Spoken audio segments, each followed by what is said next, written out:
they take things personally, they internalize. The difference between people who are angry, are dealing with anger, and people who are not is that hello and welcome back. I wanted to dive in a little bit on the topic of anger or overcoming anger. I know that a lot of women in our society, and what I mean by that is a particular society such as our Black community, our culture, it's a lot of women who are known as like the angry Black woman and things of that sort. But I wanted to pretty much cover the topic of anger overall. I wanted to get into the root of it, like what causes it, how to fix it, or how to overcome it.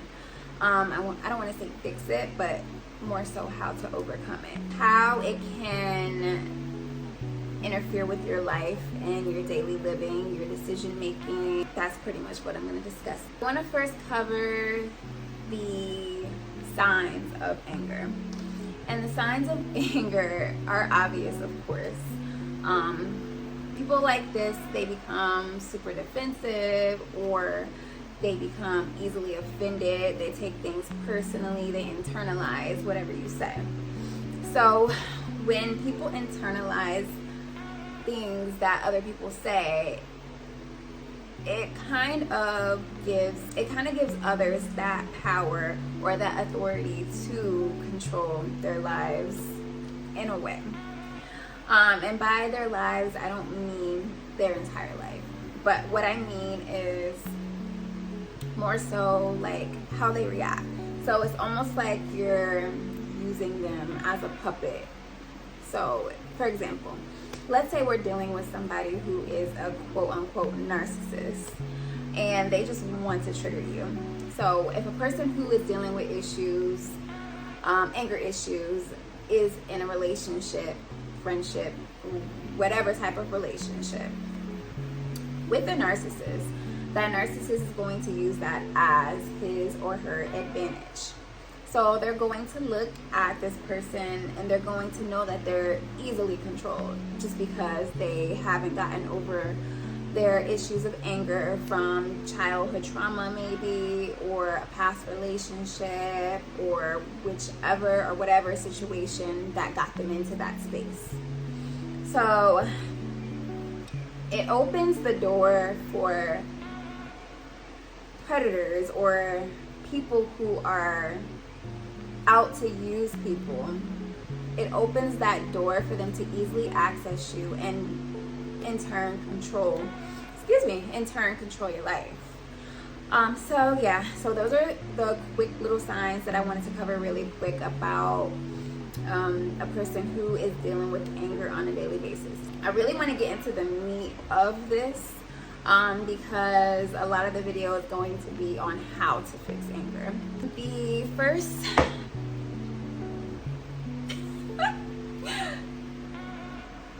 I thought I just broke my chair for a minute.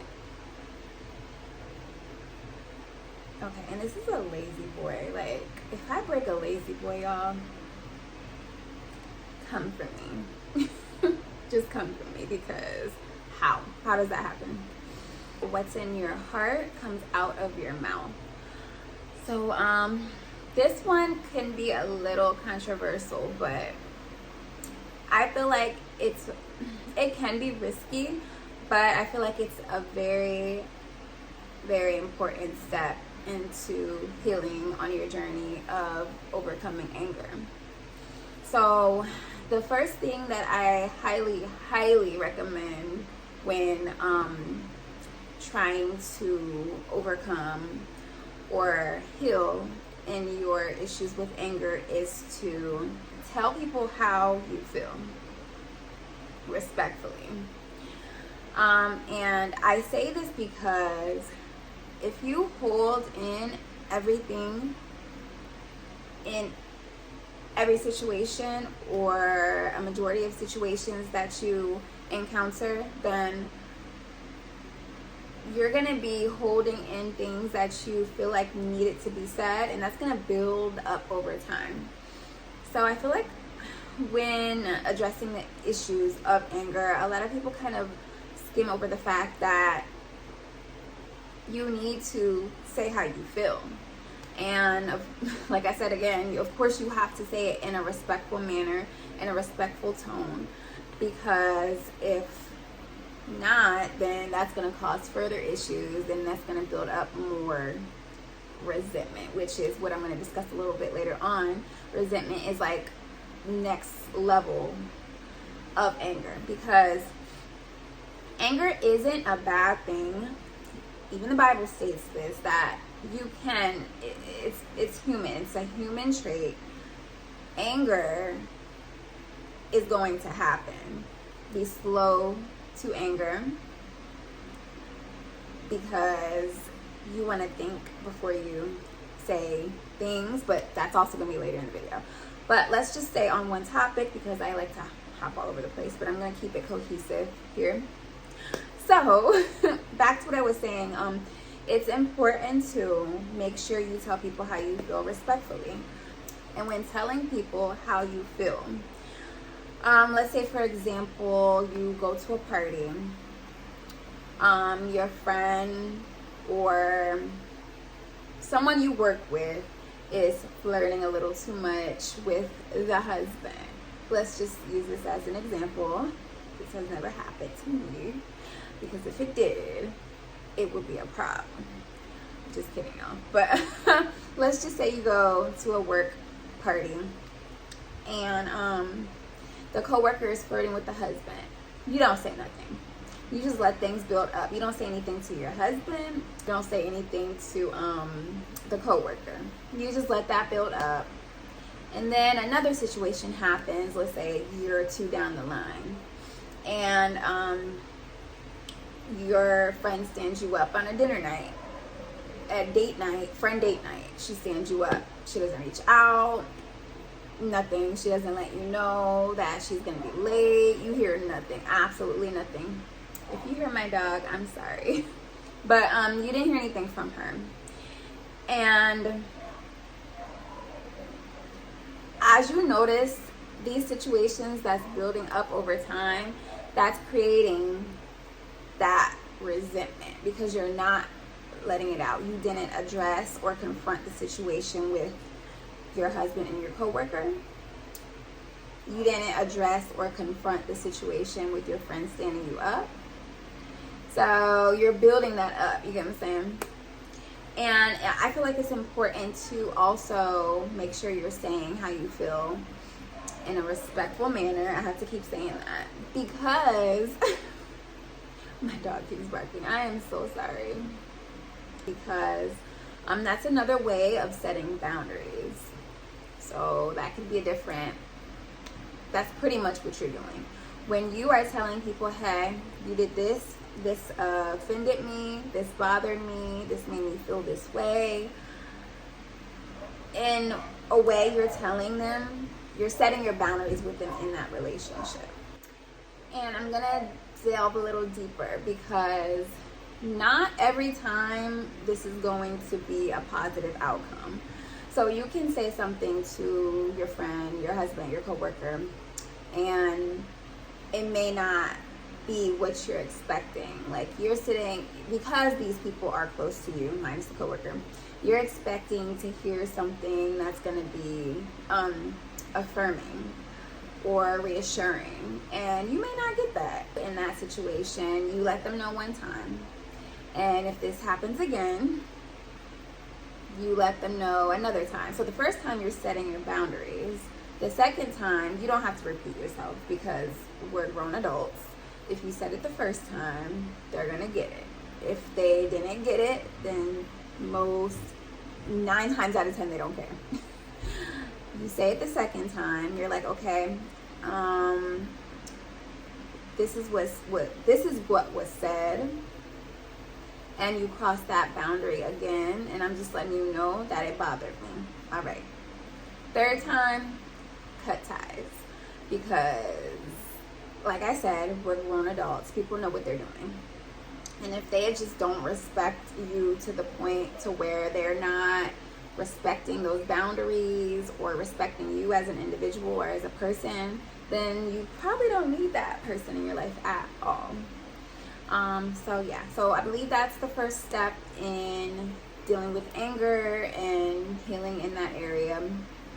It's definitely important to make sure you get things off your chest and to say what needs to be heard so that you can build those boundaries within your relationships. So on the other end of the spectrum, I want to talk about what happens when you don't express yourself, or when you hold that in. Like I stated earlier, when you suppress those emotions and suppress what needs to be said in particular situations, then you build up resentment. Resentment is like a whole nother level of anger, and that is something that is not okay. Anger is stated in the Bible. You're human, you're gonna feel anger. It's a basic human reaction, like you're gonna feel it. But resentment is not in addressing the anger. Okay, so suppression of rage can be the cause of your current triggers or your current issues that you're dealing with every day. So if you get triggered by certain things that people say or how people act a certain way, just the smallest things that trigger you, then this could be a suppression of the rage from a previous occurrence or a previous situation. And you wonder why, like you sit and you reminisce and you think back, like, why did I react that way? Why did that make me so mad? Why do I feel like I overreacted? But self-awareness is a good step in understanding or healing when it comes to dealing with anger. All right, so first things first, you do have to forgive yourself. The anger and the resentment, like, it stems from a place of you having a problem with yourself. You feel demeaned, you feel lesser than, and those issues or those feelings of shame, they were never addressed. So now that they were never addressed, you think it's the world's problem, but it's not. It's your problem. So it can be a real tricky situation, and that's why a lot of people find it very difficult to get out of the cycle of anger. So just to reiterate, pretty much you feel lesser than. You feel lesser than, you feel demeaned, and the feelings of the shame from those feelings were never addressed. Hopefully you're catching my drift here. A lot of times when you feel lesser than, you get this urge, or you may get this urge of revenge. And unfortunately, I hate to bust your bubbles, but revenge is not going to make you feel better. It's just not. Because you haven't addressed, like, the root of the problem. And therefore, it's going to keep happening. As I stated earlier, you cannot blame the world. You have to address the issues of shame. You have to forgive yourself.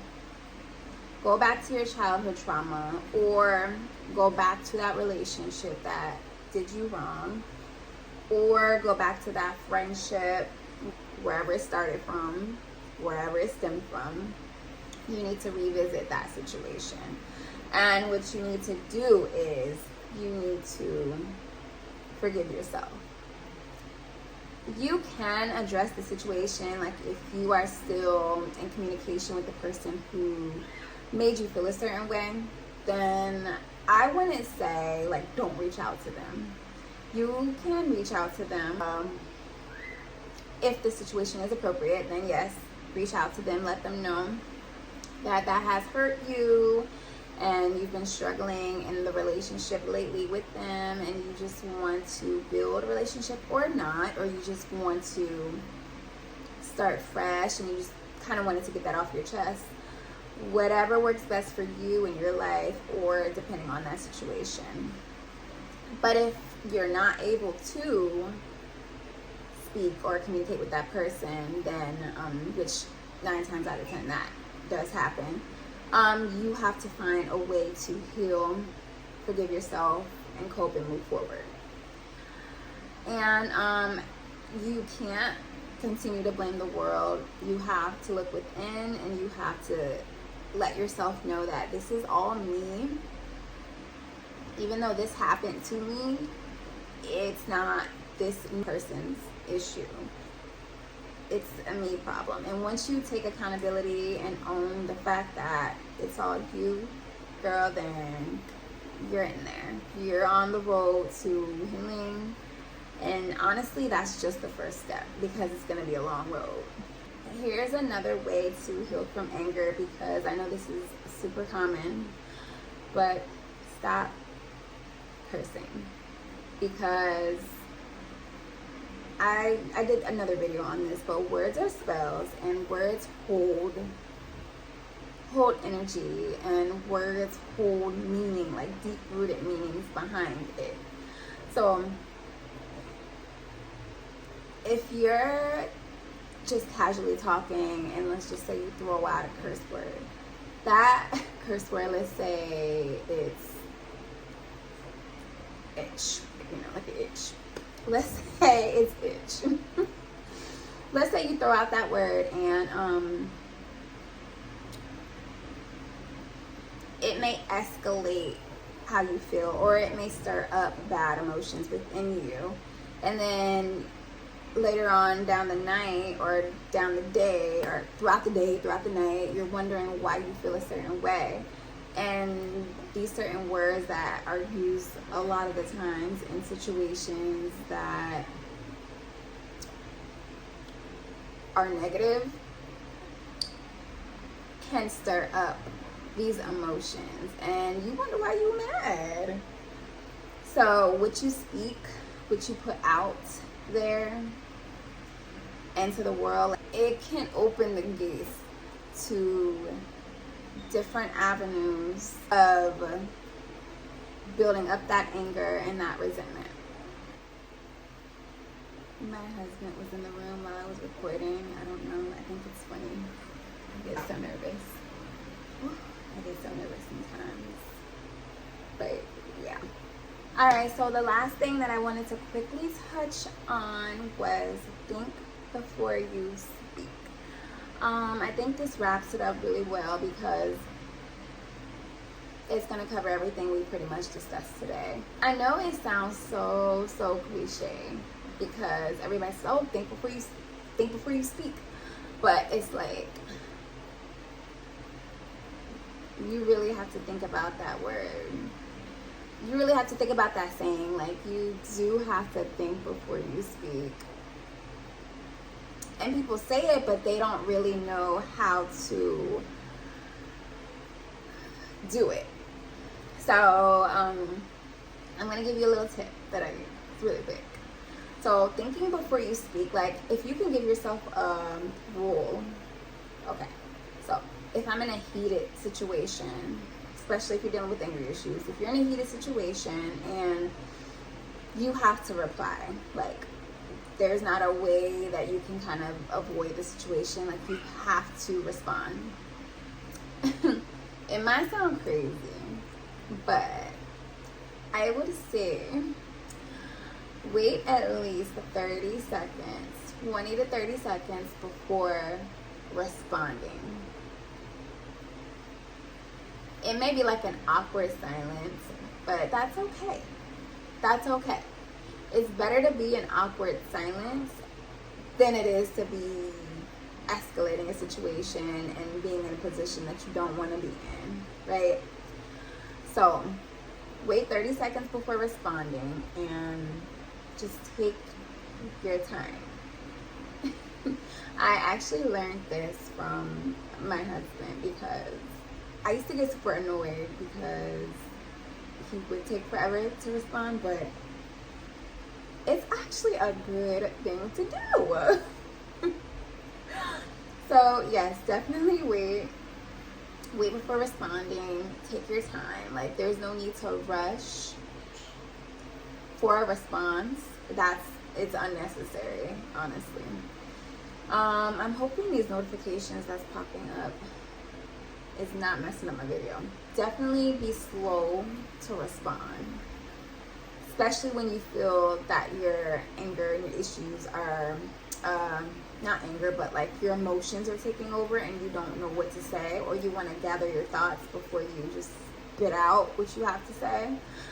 Definitely pause, because when you are upset, sometimes things fly out of the mouth, because what's in the heart comes out to the mouth, and you may regret what was said to that person. So definitely try that next time, and it's not going to be an easy task, but yeah, I absolutely love it. I wanted to talk about the possible physical effects and mental effects of anger. It can cause so many different health issues. It's not even funny, like, honestly. And it's not, as I said earlier, it's not the anger alone that can cause these issues, but it's that resentment. And when anger is not addressed, then resentment is what happens. And when you hold that resentment in your heart, in your body, the tension, the tightness, it's going to cause physical issues, mental issues on your spirit, your mind, and your soul over time. So here's a few possible physical issues that it can cause. It can cause ulcers. You can possibly gain high blood pressure from dealing with these anger issues, holding everything in because you're not letting it out, expressing it in a healthy manner, respectful manner, of course. Heart disease, you increase your risk of a stroke. You can have weight problems, so your weight could fluctuate up and down, losing weight, gaining weight. And a few mental health issues that it could cause. Number one, it can become habit forming. And by that, I mean you're not addressing the issues, obviously. So you can be dealing with this. Let's say something happened when you were 11 or 12, and now you're 40 years old, and you're still dealing with this resentment that was never addressed when you were 12 years old. Like, that's your whole entire life, pretty much. Like, it's a big chunk of your life. And you could have had a better quality of life by addressing that issue. And a lot of the times when you're young, you don't understand sometimes where and when it began and why, and you don't know how to address those issues at a younger age. That's a whole nother subject, but I feel like it's definitely important for kids to have parents, adults, mentors, even therapists in their life to speak to about things that are bothering them. And if you're a parent, it's always good to check in on your kids when they're young. Make sure they're in a good space. Make sure all issues are addressed. If they need to be open and talk with you, leave that space open to where they feel comfortable to come to you and speak to you about anything that may be happening in their life. Because if not, then this can be a cause of what's starting, because if not, this can be a cause for, I don't really know how to word it, but this can be the cause of a lot of kids not addressing things that have happened when they were younger, and then it builds up into their adulthood, is what I was trying to say. Let's see. It can cause depression. It can cause anxiety. It pretty much just overall makes an entire situation worse than it needs to be. Diminishes the quality of life. You're not able to experience the full or grasp the full quality of life. It's just, yes. So, and a lot of the times in our community, by that I mean the Black community, we don't think that these things are necessary. We feel like therapists are for people who are crazy, or people who have like what is it called, uncurable mental health issues, and that is not always the case. Like, a therapist is something that you should have in your back pocket at all times. You should be able to go to someone who doesn't know you personally, non-judgmental, and spill everything out to them. You should have that just so you can have that nice balance of life and enjoy the overall quality of life. So it's important, and if you don't have a therapist, I recommend you get one ASAP. You know, get one for sure. Because at the end of the day, if you are married, also, your husband's not the source. Your wife is not the source. They can't hold everything that you're dealing with. That would not be fair to them, because that also would mess up that relationship as well. So there's some things that you have to deal with on your own. So yeah, and that's pretty much all. Yeah, that's all for today's video. And if you did not get anything from the video, get that your mindset towards life in general is very important. And I forget where I heard this, but I did hear, if I can find the source where I heard this from, I'm gonna link it below. But I did hear where someone said something about whatever you're going through, whether it's an anger issue, a confidence issue, whatever it is, the people who are angry, they believe those negative thoughts. They fully believe them. Versus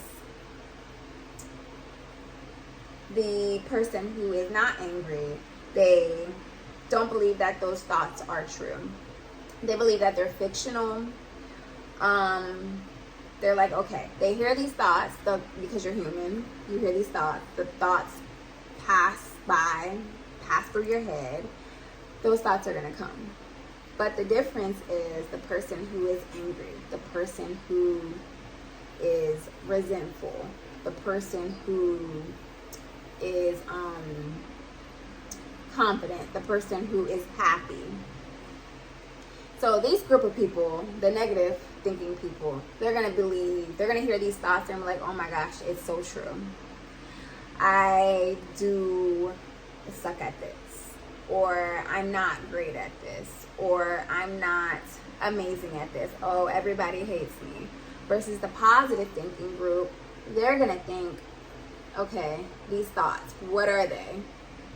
Why am I thinking this? It's not true. That's not true at all. Okay, I'm observing these thoughts, these negative thoughts, but I know they're not true.